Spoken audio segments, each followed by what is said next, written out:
Hello, everyone. Welcome to the Yavneh Media Studio podcast booth.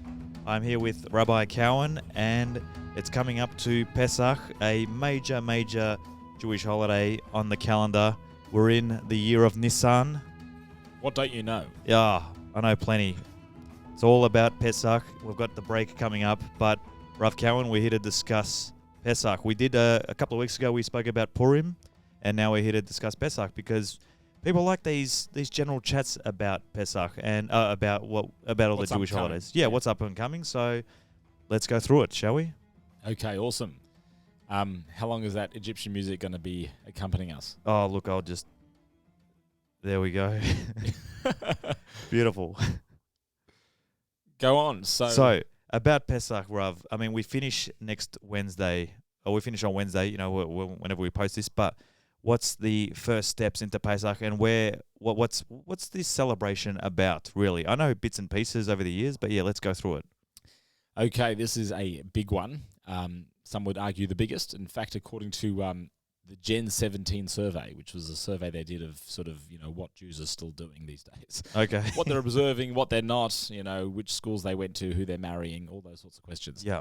So the Pesach Seder, which is the meal we have on the first night of Pesach, is celebrated by 84% of the Jewish community. Wow. And that is more than people who fast on Yom Kippur. It's more than the people who ever attend shul. It is literally tapping into the highest proportion of Jews doing anything. So it is, because I asked you this about Purim, what's the grand final, and you told me Purim is the grand final, but now you're telling me that Pesach is up there as one of the biggest ones. I mean, how many big ones are there, Rav? So, Daska, if I'm perfectly frank with you, everything's a grand final. Whatever you're in at the moment, that's your current grand final. Gotcha. And that's, to me, healthy living. It's True. There's nothing more powerful and nothing more important than exactly what's going on now. Gotcha. So the history of Pesach obviously involves Moses, the desert. Can you elaborate a bit on that for me and our viewers? Sure. I'm just going to start off by saying something very controversial, but at the same time true. Oh, okay. Hang on. 1 sec. Oh, that is the wrong button. It might turn out to have been the right button. We'll find out. Okay, here we go. That's the right button. Yes. So there are two types of Jews who are disconnected from Judaism, or let's put it less in your face, who are sort of disconnected from the essence of religious Judaism. And they are people who, number one, don't believe that things in the Bible ever happened, that the Torah ever happened. And then there are those who are also disconnected who believe that everything in the Torah did happen. Both of those two types of people are disconnected. A real connected Jew is someone who believes that everything that's in the Torah is happening. Happening or happened? Happening. It's present. Okay. Which means Pesach has a historical component, and we're going to talk about that in a second. Yes. But I want to preface by saying the whole idea of the Seder and Pesach is to recognize that it is an ongoing process that we go through each and every day and each and every year. So what is the historical sort of backdrop of this process? So as you've foreshadowed, it involves Moses. Yes. Moshe, who was the leader of the Jewish people. We're talking approximately 3,333 years ago. 3,333. Yes. So okay. It was the, I won't go to the maths, but that's what it was. Yes. And in that year, the Jewish people, prior to that year, the Jewish people had been enslaved in Egypt for about 210 years in gradually increasing brutal slavery. And what happened is that there was this sort of breakage of Egypt that happened, and that occurred through the force of the 10 plagues. And the leadership of Moshe, as you call him, Moses. Yes. And the Jewish people basically got out of Egypt, which was a place that no slave could ever escape from. It was a horrific, slave house. And the Jewish people managed to get out as a nation, and notwithstanding the Egyptians' sort of regrets at letting them go and then chasing them, we have the splitting of the sea. Yes. The Jewish people coming through that, and that's the Seventh Day of Pesach. So the first day of Pesach commemorates the night that the Jews actually left Egypt. And then 7 days later, we celebrate again Yes. the fact that they were chased by the Egyptians, and then they managed to get through the split sea, and the Egyptians who followed them into it got covered by that water and were never seen again. That was the Red Sea, correct? It's actually the Reed Sea. The Reed Sea, but it's somehow been mistakenly called the Red Sea by everyone. Right. And now it's become the Red Sea, but it was the Reed Sea. Is that because they had reeds in it? Yeah, probably. Probably, yeah. Yeah. But was Moses or Moshe the one that said, "Let my people go"? That's like the famous. So yeah, Moshe said, "Let my people go." Now, what's that? That is a famous line. That actually is only the first half of his sentence. Okay. He said, "Let my people go, so that they can serve God." See, I never heard the other half of the Yeah. sentence, and even in my, even at school as well. That's all I ever heard. Let my people go. Yeah, that's because everyone loves the first part and everyone hates the second, because the first part sounds like, "Whoo, freedom! Yay, Yeah. let's get out of here." Gotcha. The second part is actually responsibility. Yeah. You've got a mission. Like, there's a task. You don't just go off to freedom and do whatever you like whenever you want. It's the freedom to choose to live a moral life. And that's the idea of let my people go so they can serve Hashem. You're not just letting go, you're also doing something proactive and positive. So who censored that second half of the sentence? Because I literally haven't heard that second half. And I did RE at school as well, yeah. So who censored it? I don't know, but I imagine it sort of came from some place of, humanitarian liberal thinking going, wait a second, we've got a biblical hook here. Yeah. And we can use that, but forgetting the other half of it. And it's been referenced in pop culture as well. Yeah, and that's as I said, it's not a misquote, it's just a half quote. Yeah, half quote. Okay, well, on that, I had a few questions from some that I had myself and some other staff members as well. But Rav, look, now this is a serious question. If Moses was using Google Maps at the time of leaving Egypt, 40 years out there. I mean, if he was using Google Maps or was he using the normal Apple Maps? This is the question from a staff member. Was it Apple Maps or Google Maps he was using, or did he get detoured around? I know it's a ridiculous question, but this wasn't mine. What happened with that 40 years? So my understanding is that Moses was using Google Maps. Okay. And he looked at the path and he said, wait a second, I know a shortcut.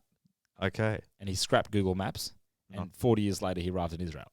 And then leading from that, 40 years later, took a shortcut. You got to listen to the maps. Sometimes you got to listen to it. He learned that lesson the hard way. Yeah. And the other question was, why didn't they? Now, this is another question from another staff member who's will remain nameless, but sandwiches. Why didn't they pack sandwiches why did they only pack Matzah.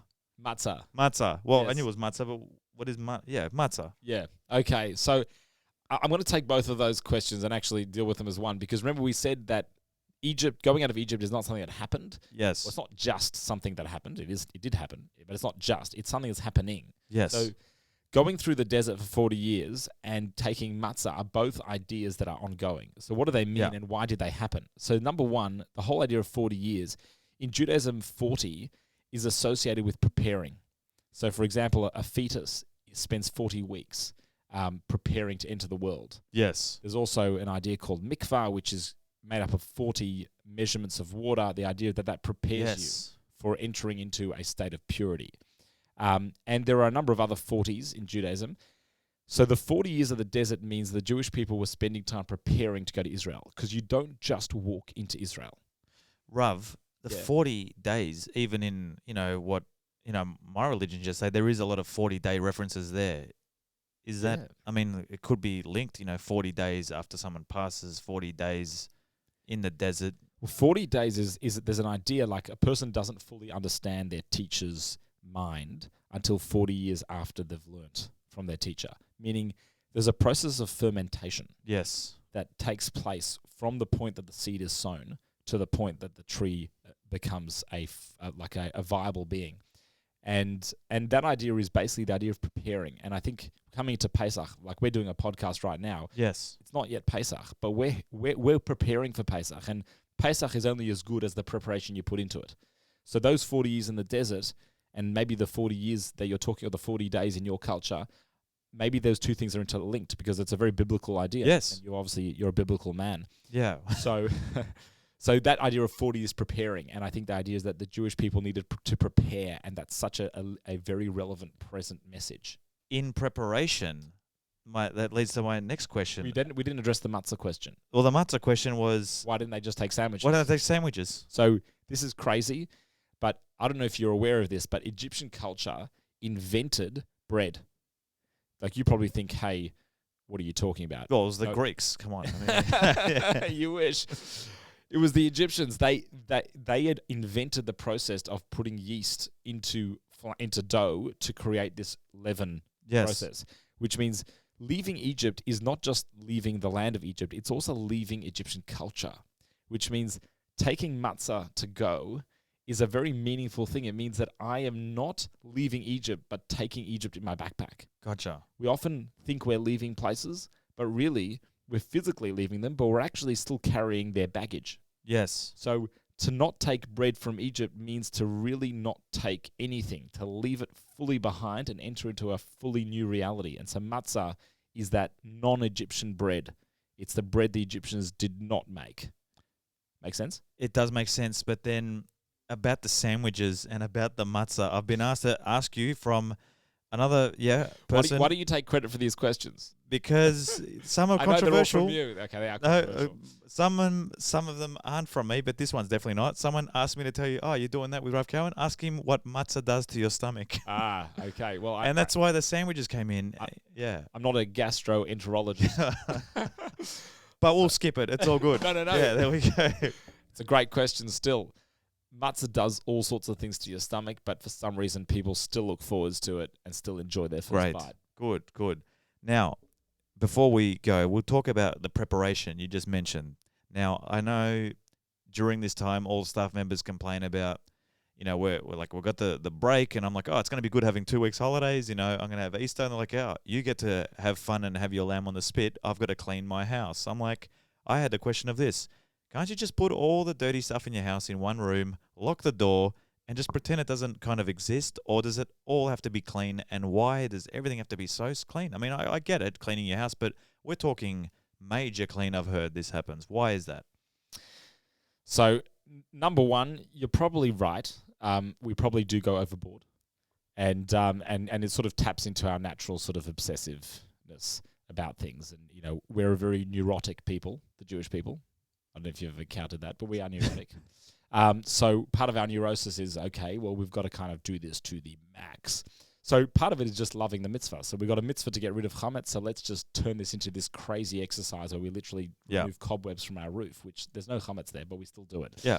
That doesn't really need to happen. And I actually reckon if people are pushing themselves to breaking point to clean their house in ways that are not got to do with getting rid of bread, they actually shouldn't. And they should do what you've advised, which is put all those things that are too hard to clean into a room and lock the door. So I'm with you entirely. At the same time, the cleaning is an important process because the cleaning, as we said, it's actually about a process of introspection. Because when you're cleaning a house, what we're meant to be doing is cleaning ourselves. Gotcha. Working through our insides and checking, do we have any bread inside us, any Egyptian culture in us that needs to come out? Any arrogance, any sense of enslaving people, any sense of, entitlement that we should be getting rid of. So that process of cleaning, for some people, it's a very long process because there's a lot that they need to work out through themselves. For some people, it's shorter because they've kind of been working on themselves all year. It sounds, I understand now with the cleaning, and I understand why it can be stressful, but it's just got to be done, I guess. It's part of, it's interesting there.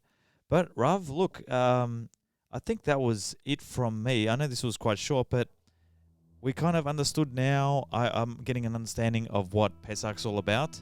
And obviously, I've got my own traditions that are coming up over the break as well, but mine are later in May because the Easter eggs are cheaper during that time. By the way, Panna are making kosher Easter eggs this year. So just for our audience to know. Good. I believe there are kosher Easter eggs. Now, we don't celebrate Easter, but we certainly like chocolate. Well, yeah, look, I mean, I don't really have chocolate eggs either. We've got, the hard-boiled red eggs and everything. Okay, but I'm noticing a lot of things with the 40 days and there's a few things that are crossing over. And this has been a great chat. And I'm looking forward to our next ones because it's good to tell our viewers and to get different perspective. And even though we go to our classes and Tanakh and Gemara for someone like me who's been here a while as well, to hear it properly, I think, it's making more sense to me. Well, it's lovely. It's lovely to come on and Daska, our conversations are always thought-provoking and your questions are always controversial and never your own. Or, in the future, you could ask me whatever you want. We could do, Pesach versus Easter. And then, who's got the better food? We all know who's going to win. Lamb on the spit. All right, that's been it from me. Thank you for joining us on the Yavneh Media Arts Podcast booth. It's a great name. It's nice and short. So You've got to find an acronym for it. find something. Have a good Pesach. What do we say at Pesach? We say Chag Kasher V'Sameach, which means a kosher and joyous festival. Or can we just say Chag Sameach? No, because it's also got to be kosher, because Pesach, there's so many ways you can go wrong, so we add the word kosher in as well. Chag Kosher Sameach. Beautiful. All right, thank you, Rav, and thank you, everyone. I'll see you next time in this booth. Catch you then. Looking forwards. Thanks, Thanks, you, Rav. Daska. Bye.